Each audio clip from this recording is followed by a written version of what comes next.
Whee! Let's do it, baby. Let's go.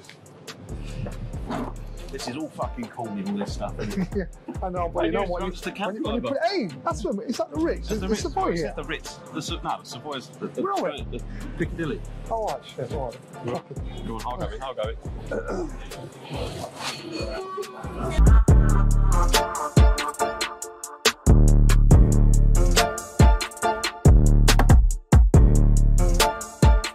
Relevance, you know, because I look at some of the things with like what you're doing. So after your boxing career, you've worked at Sky for 20 years. You've stayed relevant. Yeah. You've managed to stay relevant, and obviously people at Sky love what you do. But then there are boxers from your era, right? That, let's for example, Joe Calzaghe. Why is he not just him, but people like Joe Calzaghe undefeated? I'll tell you why. One, they'll have enough money to live off for the rest of their life. There's only 5% of fighters around the world make that kind of money to live off. And two might be personality. They might not have the personality to do that. And realistically, if you've got mad money where you could jump on a plane and fly to Acapulco tomorrow, the last thing you want to do is be spending a day, you know, in some dirty little studio doing whatever you want, doing something you don't want to do. And so that's need.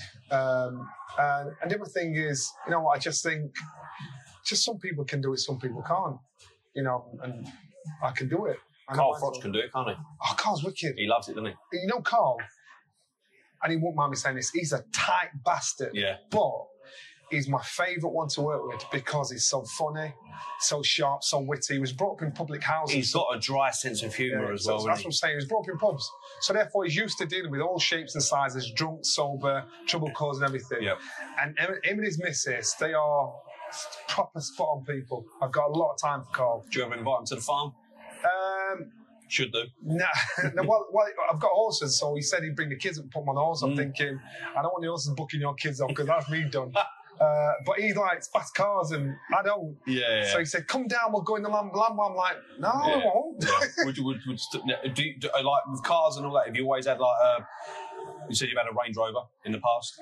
As a kid, I've always loved Range Rovers. Yeah.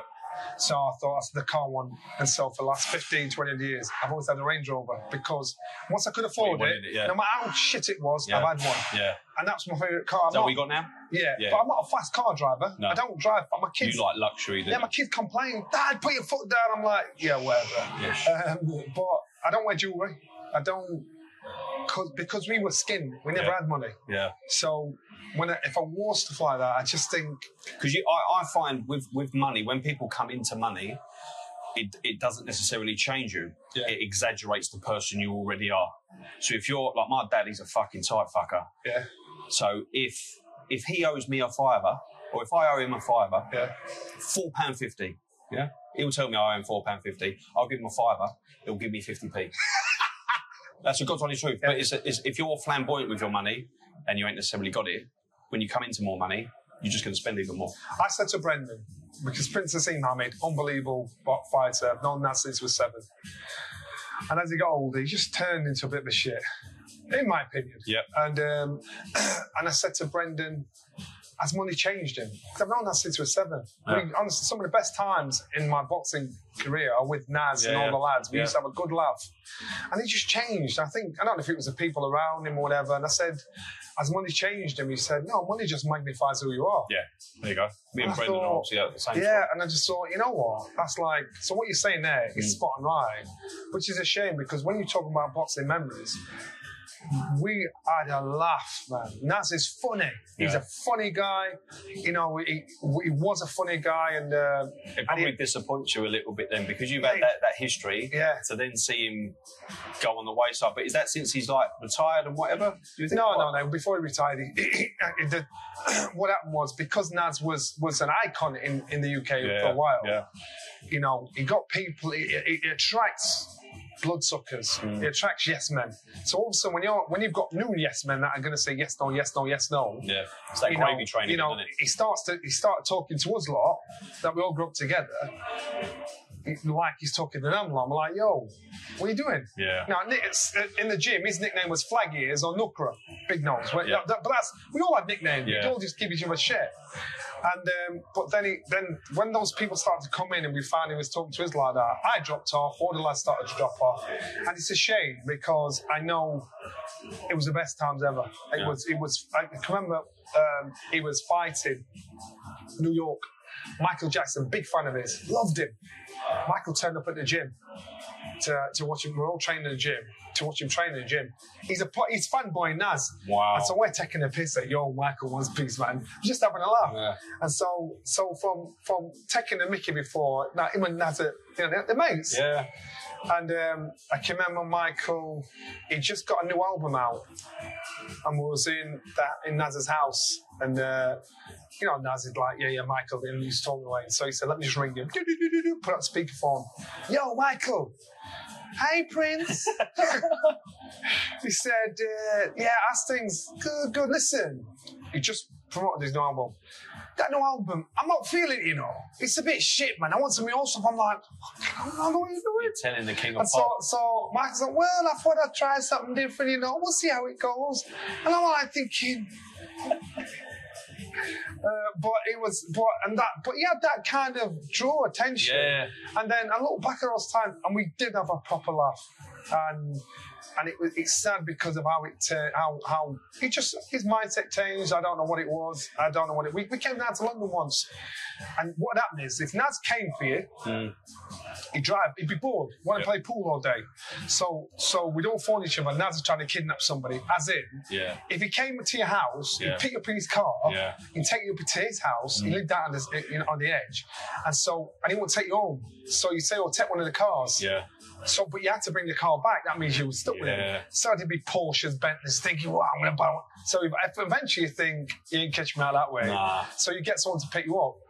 But one time he said, come to mine, Johnny. He ended up in London.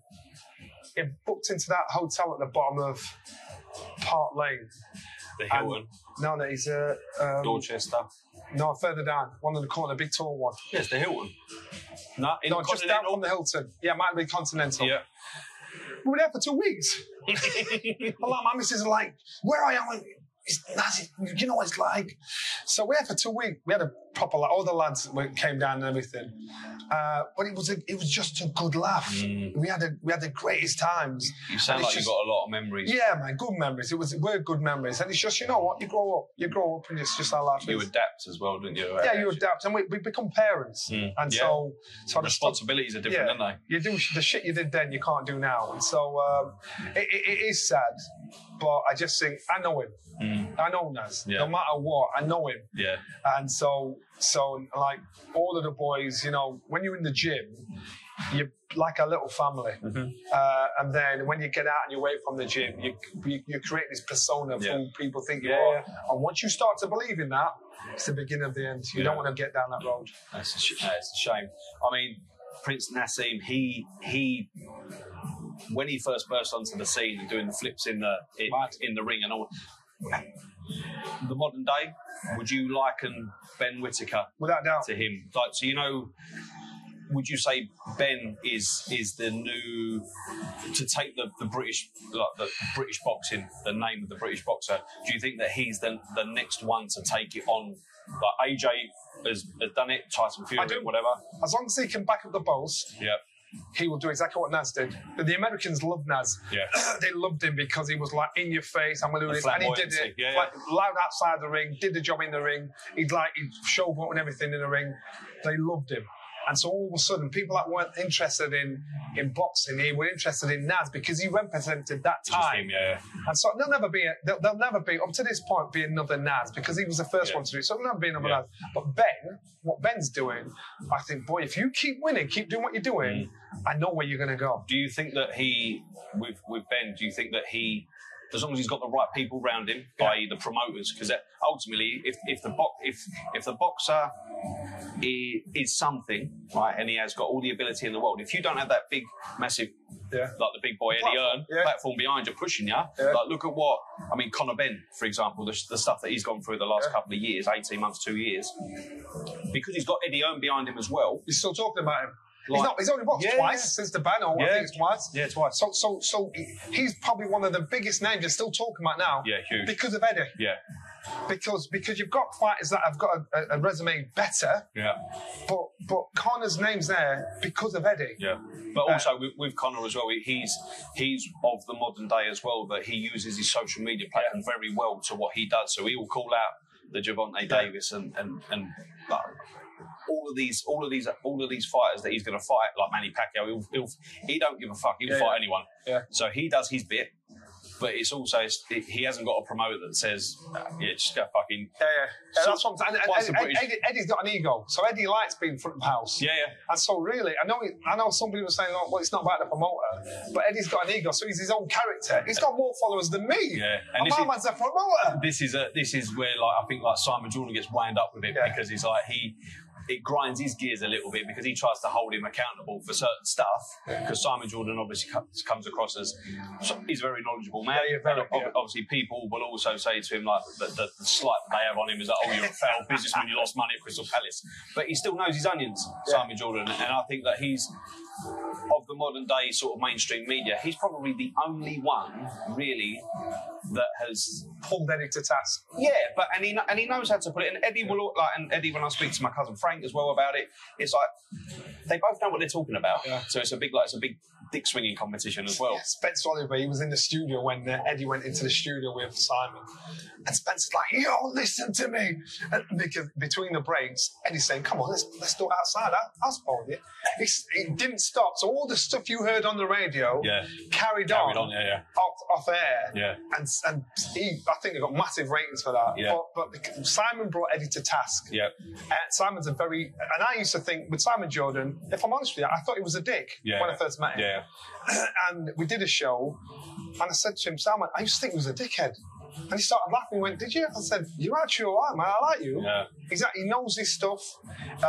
You know what? Everybody has He's a huge boxing fan. Massive. And I didn't know his depth of knowledge of boxing. I thought it was just some armchair critic saying X, Y, Z. Yeah. And I respect him. Yeah. I respect his knowledge. I respect how he deals with people. I respect how he stands his ground. Yeah. I respect him. And I like him. And those people that don't like Simon, he's a good guy. Yeah. He's not a bullshit. He knows. Yeah. He might talk a lot. Yeah. But he knows. I think though as well, if Simon was on not the payroll of Matchroom, but if Simon was on Eddie's side and it was Eddie and Simon, Eddie would love him. Yeah. I think Eddie would love him. Well, look at Eddie now and Frank Warren. You know. That's what I wanted to ask you, right? So Eddie and Frank Warren, for years, right, you couldn't get them in the same room without fucking bitching and moaning about each other. Then all of a sudden, it's like the Saudi Pro League of boxing comes around, and all of a sudden, we're going to put this big fucking coup de grace on. We're going to do like a trilogy of this, that, and the other. When the fans have been calling for it for fucking 10 years for certain fights, and all of a sudden, now your pals shaking hands. Yeah. Do you think? You know, I speak my mind, so I try and speak to like the normal working class bod. A lot of people that I speak to are like, the reason why they've come together is just because they got an uncontrollable amount of fucking readies coming in from the Saudis, because the Saudis want to invest in, look what they've done with the golf, they're trying to do with the football. All sports are going to eventually end up over there at some point doing some form of I don't know, fuckery for whatever, of a better word. With boxing, all of a sudden, you've got all these trilogy fights. So you've got Tyson, Fury, possibly fighting AJ, and Joseph Parker, you've got Deontay Wilder. We've been calling this for years. Why all of a sudden are Frank and Eddie, in your opinion, gone like, yeah, come on, let's do it? Well, again, it's my opinion. I think it's because of the money. Yeah. And when I say, you know, when you see them both on stage, if you just freeze it and put a caption bubble there, in my head, they both say the same thing. The second I can trip you up and stab you in the back, I'm going to do it. Yeah. And I think, just my opinion, just in case Frank Watson wants to sue me, I can't because it's my opinion. I think that the worst thing Frank did was let Eddie get his foot in the door. Do you know what? Because Eddie's a charmer. Yeah. Eddie is a businessman. He'll get in and he'll do what he's got to do. You look at the rise of this young man. Look where he's at. He's probably in boxing the biggest promoter in the world. And I think Frank, at one point you were Eddie. Yeah. But now you've let Frank was the Don King of fucking. Yeah, that's what I'm saying. But now you let this man get his foot in the door, and I'm looking, thinking, darling, in tears. Do you think that maybe Frank took things, and like we all do, I think, in certain aspects of our life, maybe took things for granted? Because it was, when you think of British boxing back in the day, like the Brunos and yourself and all that, you just think Frank Warren. Yeah, but Frank was in the same position Eddie was in. It was in the same position Ben Shalom was in. When he first came on, the cartel was there. Yeah. They tried to shut him out. Yeah, he broke it up a little bit. So, and he's now like the old guard. Yeah. And so when he sees these youngsters coming through, so what he did to them, they're doing to him. Yeah. And like it or not. So you've got Sauerland as well, and you've got Hearn. Yeah, but so Frank is probably the wisest out of all of them. But then he's got to put his ego in check, because sometimes you've got to kiss ass before you kick ass. Yeah. So he's got to think, I gotta watch these like here. Yeah. And maybe for Frank it's happened that because he's thinking, if I can't beat him, I've got to join him. Yeah. Because do you think, obviously, because as well, like Eddie Hearn and Matchroom and all that, they moved away from Sky Sports and they've gone down the zone track, and obviously they're trying to promote their own fights. They probably found it a little bit difficult as well, trying to promote their own They've fights. got to work together. Yeah, and I just think maybe Frank and Eddie, the money obviously is a major factor, and they're probably putting, both of them, in a little bit, are putting their egos aside just a little bit, because the amount of money that's coming in. You can't, if they trip up or mess this up, they'd be idiots. Yeah. They've got to be idiots too, because the money that's there is ridiculous dough that's on the table. So if they think, I don't want my fight to fight your fight in case your fighter beats my fighter, they can't come out with any excuse because all the money's there. So the fight's like, so you're not stupid. And you've got to look. So Frank was with Sky. He went off to do his own things. Can't remember what it's called, the TV channel was called. Eddie was with Sky, he went to do his own thing. No, but you got to look. So Sky's been there 40 years. Yep. They've all come and gone. Yeah. BBC, ITV, Channel 4, Channel 5, Sports Network, whatever TV, the Zone. They've all come and gone. Yeah. And Sky is such a powerhouse. Stalwart, aren't they? Yeah. It's ridiculous. And they're thinking, we can go up against Sky. Oh, that Paul. Hello, sir. What do you want? Bring the menu. Anything you want. Wagyu beef burger. Fucking. Yes, please, sir. Gentlemen, thank you very much. I'll just have some chicken sheesh. Does it? Yes, please. Salad? Does that go in the sides, right? Just salad, please. We'll get some lamb chops as well, please, sir. Chops? Lamb chops. We'll do them well done. Good. And I'll have a lamb shish as well, please, and whatever that gentleman's having there. Yeah, the money's mad, and you've got these guys, they're having to work together, and I just think, I look at it, I smile, and this is going to go one way or the other. And I think what's happening in Saudi at the moment is a great thing. Yep. Because I always love when fighters make money. I always love to hear fighters finishing off with a lot of money, because forever we've heard about fighters ending up skinned, punched drunk, broke, had nothing. All promoters drive off to the big houses in Portugal or wherever they go to, live their life. So the money that the Saudis throw into it, no matter how long it is, no matter what they're doing, good. I'm from the fighters, on the fight side. I'm glad they're getting this stuff. From a fan's perspective,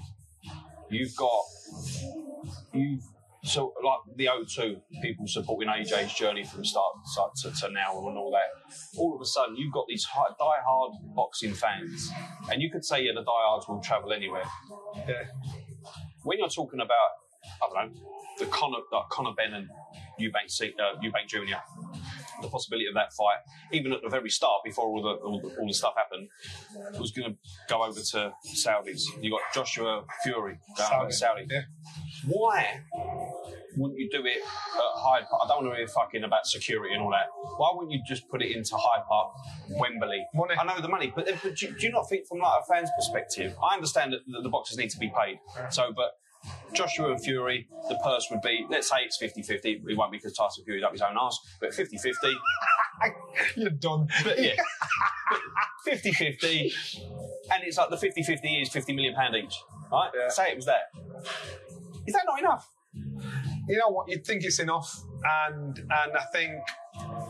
Or is it just because the boxers, especially heavyweight boxing, they're the ones getting their heads punched in. The fans ain't going to give a fuck about me in 5 years. So a couple of things. So most, especially fighters, they're not businessmen, they're fighters. Yeah. That think they're businessmen when they make a bit of money. Yeah. So therefore, they'll make bad decisions, they'll make good decisions, they'll make long-term decisions. These fighters have got promoters who are businessmen, and they'll look at the long-term investment. So this promoter's not going to want his fighter to fight your fight in case you take away his golden goose. Yep. So therefore, they're the ones that are saying, you know what, and what's best for me and my business. And so then he's got to talk the fighter and say, no, you don't want to do that, son. Yeah. Well, we'll go another route. The money that's in Saudi is that big now, they can't feed that shit to the fighters. No. They say, boys, you know, that's where the dough is. I can remember when Carl Fox was fighting George Groves, and Eddie spoke to his dad, and his dad said, no, because Carl wanted to fight Chavez in Las Vegas. Yep. So he wanted to fight in Las Vegas. and Barry said, no, George Groves. And like Carl's like, well, I'm not fighting George. Who is it? Eddie's like, you know. I went to both fights. Yeah, that's right. Eddie's like, you know, so anyway, so the rest is history. Yep. You know, they boxed in Manchester, Carl nearly got turned over. Yep. Next minute, 80,000 people in Wembley. Yeah, remember. You know, so and so the rest is written. So Carl never managed to box in he never managed to box in Wembley, in Las Vegas. Yeah. But he got the fight. Yeah. He got the biggest fight. That's what he talks about. Yeah. And he does it on purpose, by the way. He plays on it now, but he does it very well. He does it on purpose, by the way. And so I'm licking these gold, man. So it's business. So you've got businessmen and sportsmen. The businessmen are going to try and get as much for their fights as they can because they want it. Because if they get a lot, the businessman gets a lot. For the fans, I understand the fans are frustrated. Yep. But in reality, say for instance Wembley, you've got 80,000 fans that will go watch it. You've probably got a few 100,000 people that are going to watch it on TV. Yeah. See, I think that's the way of the modern sport. So during the last couple of years, the pandemic and all that, what I think a lot of big clubs have realised is that the homegrown fan, even in these elite football teams like Arsenal, the fans that go to the game, they don't really give a shit because you can stream it around the other side of the world. So then, like, you're going to get like Premier League games sometimes. We'll be out in Seoul or fucking Atlanta and everywhere around the world. But people are going to tune in. You're going to get all these fucking old school bods that are going to be like, I ain't fucking doing that. I ain't paying for this. Then when he gets closer, $49.99. I'll watch that game. Fucking 0-0.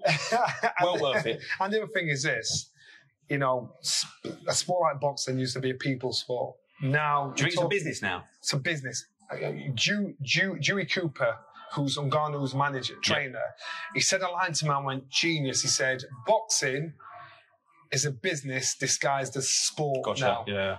And what's happening is, you know, it's a business now because there's that much money involved. There's that much money there. You try and buy a ticket. I remember when, I can't remember, it was a fight, it was like, I'll tell you what, Mayweather against McGregor. $100,000 for a ringside ticket.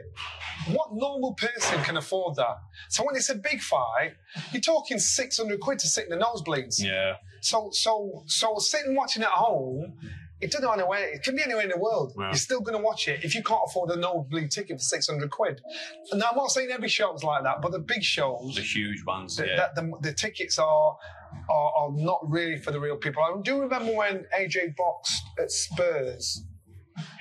Usyk at Spurs, and Spurs, good on them. They actually no. No, wait. But what they did was they had some nosebleed tickets. Yep. And they gave them out. They gave them away. You know, they gave them away to the community. They gave them away to boxing clubs down in Brixton and all over. And I thought, represent. Yeah. Good on you. Yeah. So regardless, take football away. Yeah. They gave something back to the community to say, here you are. For such a big fight. Yeah. I can remember I got some tickets and I gave them to some of the kids from our gym. They couldn't believe it. Yeah. Why wouldn't things like that happen? That should happen more. Definitely. I don't know. People, I don't know. I find people, as soon as they get wrapped around a little bit of money, they might become a little bit sort of greedy with it. And understandably, because it's like sometimes you might have come from nothing, so then all of a sudden starting getting a few £1,000 coming your way, you're like, I can't fuck this up. I can't let go of it. I don't know when my next pay packet's going to be coming in. Yeah. But yeah, giving back to the community and things, I think that's massive. As long as, even though the boxing, as we're saying, and Garnu's manager is saying, it's a business. As long as you don't forget the basics. But you do. Unfortunately, but then you still need those people that have come from the hardships of boxing to become a boxer, and the people wrapped around it to give back to the community. Yeah, and that's what I'm saying. I think what Spurs has done, I'm quite sure they're not the only people that have done it, but I saw that firsthand. Yeah. And I saw that firsthand and I thought, you know what? This is what it's about. Yeah. And Brendan always said, don't make money your God. Mm. Don't make money your God. Yeah. And so if you're all of a sudden you're used to getting paid, I don't know what those boys are getting reportedly. I'm not saying it's true or not. I mean, I hear Fury's getting 185 mil, and Usyk's getting 125 mil. So I hear. I don't know if it's true or not. It's just. But even if it isn't, but that's what I'm saying. So what happens now is, these guys, they're from a certain background. They're from a certain environment. So Tyson Fury still live in Morecambe or something like that. Yeah, he does. Yeah, but one thing you've got to remember is this. And I remember this with Naz. It got to a point where Naz was earning mad money. But all the lads, we got jobs. We got normal jobs. And so when Naz went to go to America, to box in America, and he'd want the lads to be with him to make it feel like home. The lads have got to take time off work. Yeah. And so we're losing out on money, but he paid for our flight and he paid for our hotel room. Yeah. You paid for your own food. Yeah. So people thought we're all on the pay packet. Yeah. We're all getting paid. But we thought it's an excuse to have a jolly with the boys, have a good laugh. So we'd go away with him, but people wanted the impression that we were his paid entourage. We weren't. We were the lads. Yeah. And I said to Naz, now listen to me. If you want that same environment, unfortunately, if you want to go to Acapulco for a holiday and have a laugh like you do with your boys, you have to pay for your boys to go with you because they can't afford to do it. Yeah. And so it then changes they're still in their normal jobs, isn't it changes the dynamics of the relationship because you're thinking, are you coming because I'm paying for you? And the boys that are going thinking, the boys thinking, yeah, just because you paid for me, you don't mean you're my boss. Is the banter there? Yeah. And I can remember seeing the change in that. It was a young guy called Thomas Bradley, and him and Naz used to play pool all the time, and Naz always liked to win. And Thomas get ragging him, and Naz would not come off the tables. No, we're staying. I think Thomas beat him about 13 times. Naz won once. Yeah. But he was really pissed off. And so what I'm saying is, you've got your Furies, you've got your Joshuas. Remember their upbringing. Remember their happy place. Now, they're rich men, and they want to be in that happy place. So unless they go and make new rich friends that have the same mentality, they're not going to be happy. No. So it's a fine line. Mike Tyson told me that once. He said... You're name dropping now, aren't you? No, you came up. So he used to do tours in the UK. We were doing a dinner. We sat down, and this woman sat in the front, and he said, "He's a clever guy, man." He said, if I gave her 50 million, I'd ruin her life. And I went, get fucked. Wouldn't ruin my life with that. So he said, no, I'd ruin her life. I said, why? He said, because she'll go on holiday, she'll buy clothes, she'll buy shoes, she'll buy cars, she'll buy a house, another house, another house. And all her mates will be looking, thinking, she'll take her friends with her, and they'll all be looking at different, thinking, I'm going to go with her because she's going to pay for X, Y, Z. It changes her environment. And so all of a sudden, her life's ruined because her friends that she thought were her friends, she's thinking, oh, you're really my friends. Her friends are looking at me, and it was like, he said, I know that. When I was 19... That's a mind fuck, that, isn't it? He said, when I was 19, when I was 17, I didn't have a bank account. Yeah. When I was 19, I had $300 million in the bank. And I'm like, at 19, he said, I thought it was God. He said... Imagine what that would be now with inflation. Yeah, he said, I thought it was God. He said, it's like that woman. I got done for rape. He said, I didn't do that. But I've done bad stuff in my life. So I deserved it. Yeah. And it was really full of it. And I thought, shit, man. And so you've got to think, be careful what you wish for. Be careful what you're chasing. Everybody wants security. Everybody wants that safe spot. But once you lose yourself, where's it going to take you the rest of your life? So any boxers out there that are coming through, don't forget where you come from. You can't do that, man. You forget where you come from. Karma's a bitch. So talking about Saudi and what's going on over there, what's your take? You ain't got to go on about it because I think everyone has the sort of same outlook, especially the old school boxers, the YouTubers that are boxing. getting involved in the professional side of things and having ex-pros fighting. So, and as we can learn, the old school or the traditional school of fights can learn from the YouTubers, because the YouTubers are becoming their own business. Yeah. They invest in themselves. They invest in their own social media, their own platform. They're the ones that are getting themselves out there, so you hate him or loathe him. Yep. There are only a few boxers that actually get that, like Ben Whittaker. He gets it, you know, and creates his own content. Whereas before, the old school is, if you're a fighter, you just want to train, and it's up to promote it to make you popular. And so that's the only thing I say traditional fighters can learn off the YouTubers. And the YouTubers, you know, everybody does it. You look on. I can remember that breakfast show, GMT, whatever it is, TV, and they had. I know it, but I'm not going to help you. They had KSI on. Yeah. They didn't know who KSI was, but they knew he had 18 million people following him. So therefore, they wanted his numbers to be on their show. And so commercially, these YouTubers have put themselves in a position where they've got all these little kids or all these people following them. They've got the audience that the media, that every football, any organisation want. Yeah. But for the sport itself, the traditional respect of the sport itself is getting watered down. Yep. I can remember Badger Jack boxed for a World Cruiserweight title on the undercard of KSI Logan Paul. Yeah. What the fuck's that all about? And nobody knew it was on. And I've seen it where they got paid more than most of the fighters that had been doing it since we're 4 years old. So what can we learn? Isn't that though that down to the team that Badger Jack has wrapped around him in putting him into that? No.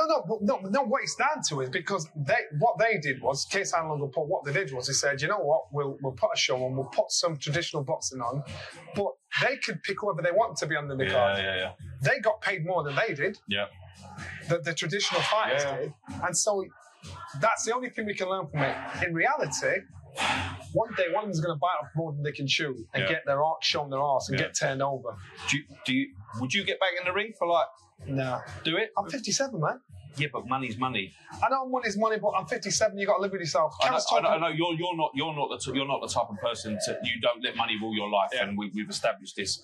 But you know when you talk about like the bods that are going over to Saudis, and you want the fighters to earn their money and get paid what they're fucking worth. Yeah. Is there a little bit about you that would fight one of these YouTubers, or do you know in your own capabilities that I couldn't go 100%? Even though you're 57, your tools are still your tools. Yeah. You can still hurt someone. I can still do them. Yeah. But in reality, you think to yourself... Up the Johns. In reality, you think to yourself, should I? I know Kel was talking about doing a comeback. His head's not right, though, is he? And I can remember when Kel and Amir Khan boxed in Manchester. And I went out a couple of nights before the fight with Ricky Hatton. Ricky was being retired 15 years or whatever it is. Ricky was pissed off. He was just talking about the Manny Pacquiao fight still. Yep. And so, anyway, time goes on. Kel's talking about coming out of retirement. I said, Kel, listen to me. After what you've achieved... You want people to remember you for that. Yeah. You don't want them to remember you for getting turned over against a young gun coming through. So I'm not saying Conor Benn beats them. I'm not saying Chris Eubank Jr. beats him. Yeah. What I'm saying is, why give a man a chance that hasn't got one?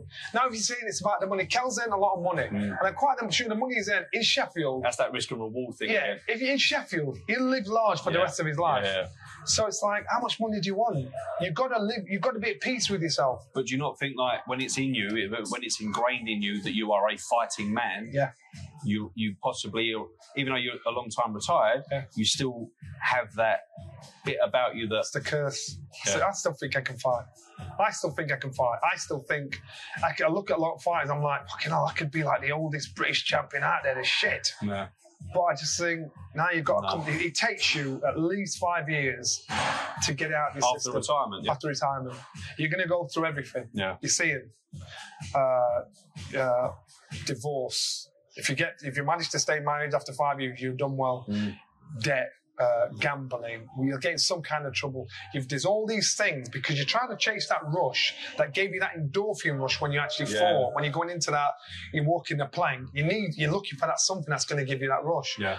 And the problem is, nothing ever.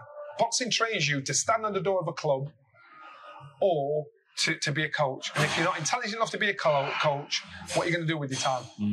You're just going to be lost.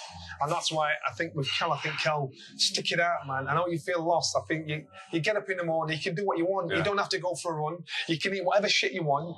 You think, oh, I'll try something. The passion's not there. Like the boxing, nothing's ever going to replace it. But you're going to have to go through the ups and downs before you find peace. You find with a lot of ex-sportsmen and stuff like that, they do tend to go in the analyst route and the co-commentary. And was it a natural avenue for you, or did you get approached for it, or? I think everybody wants to do it. It's not that easy. I was a guest when I was still fighting, and Brendan, I don't know, the way he taught us to speak to people, to carry ourselves, to own who you are. Maybe that's what shone through. But I can remember being a guest. I spoke down the camera, and the boss at the time, Chris Brown, he said, I like him.